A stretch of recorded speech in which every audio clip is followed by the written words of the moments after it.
Today is your lucky day because I'm going to show you how to build my Elden Ring inspired grand staircase design. You can tile it, make it as tall or as short as you want, but I'll show you how to build one lovely section right now.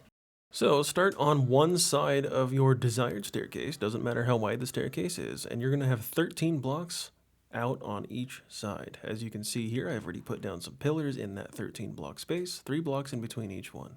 Go ahead and do that for both sides.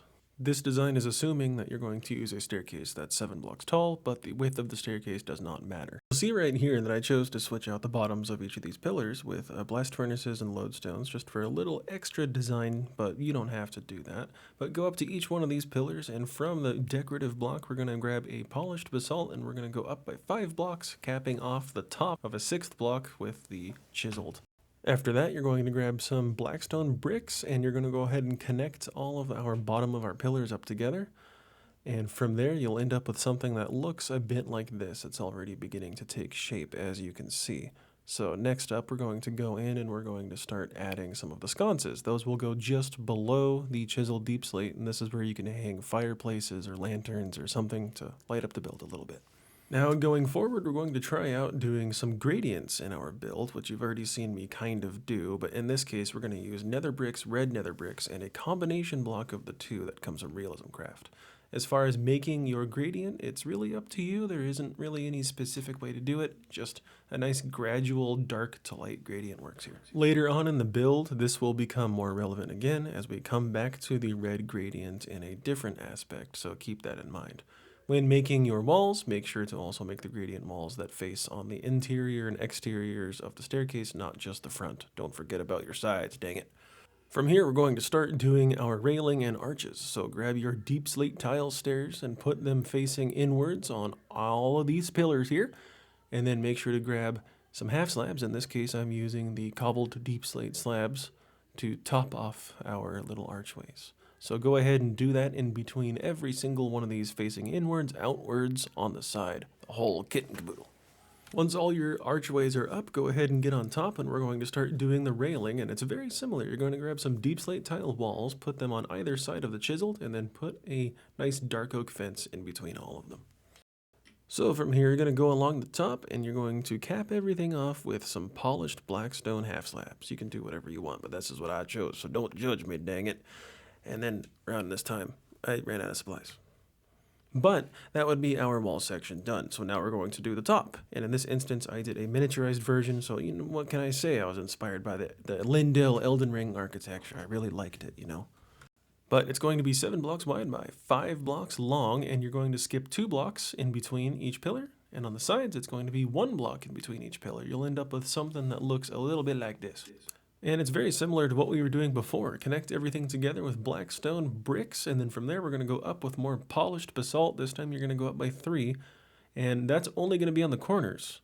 On every other one that isn't a corner, you're going to grab like tough walls, something of similar shade, and you're going to go up by 2, not 3, on all of these ones. So you'll end up with something that looks kind of like this.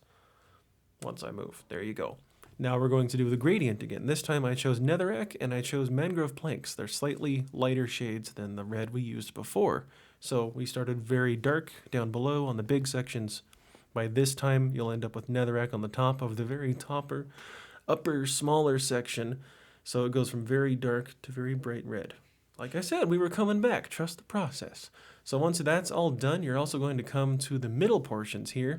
And on the long side middle portions, I added more polished basalt facing outwards.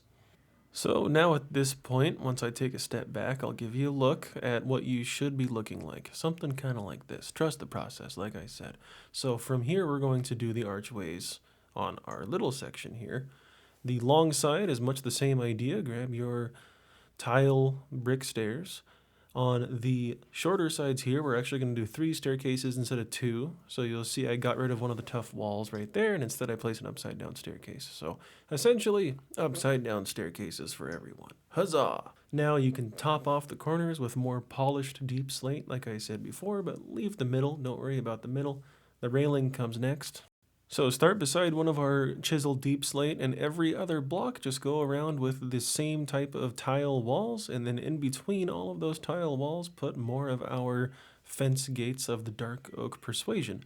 Now for the very roof right here, you can choose any block you want. It really doesn't matter because we're about to do more of our top of our railing with more of the half slabs. Now in this instance, I actually did a full block every other block. Once I take a step back, you'll see that, but you can choose not to. Finally, we get to the point where we can add some more sconces, and it is the same rule as before. Just below the chiseled, you're going to add a couple of walls where you can hang some fire or some lanterns. In this case, I only put the lanterns on the front instead of the sides, but you can do what's aesthetically pleasing for you. And feel free to change up a few of the blocks. If you don't quite like something, it's your build, man. Do what you want. But we are nearly there. That is most of the build complete. From there, we're going to talk about the little front landing area that if you want to do it, you can follow along, but you're going to dig out 10 blocks away from the very base of the staircase. You'll see me count it out right here. Now make sure you stop 9 blocks away and find the center of your staircase if you're working by odds, because we can add a few more sconces at the very end here, or whatever you'd call them, for a little extra light. I spaced them out 3 blocks in between and put a little lanterns on top, and I thought it looked kind of nice. But from this point, I like to add a perimeter of black stone, and you'll see kind of how I lay it out. So from the 10th blocks, if you fill them in with black stone like you saw me do here, you're going to go diagonally in a couple of blocks until we get to the point where we are 5 blocks away from our main wall. You'll see me count that out right here. So go ahead and add a nice perimeter in of black stone, maybe mixing in some cracked as well. So at this point, I just tried to do a nice little gradient from black stone into deep slate into the middle. But of course, on my original build, I ended up doing a few different things. Well, that is pretty much it. Now, of course, you could add more landings and more staircases to continue the flow and make it more grand like I've done before. You can also do a few other things, like add a little separator in the middle of the staircase for some details, some more lanterns, maybe custom flooring. But hey, if you made it this far, drop a comment down below. I appreciate it. Hope to see you next time.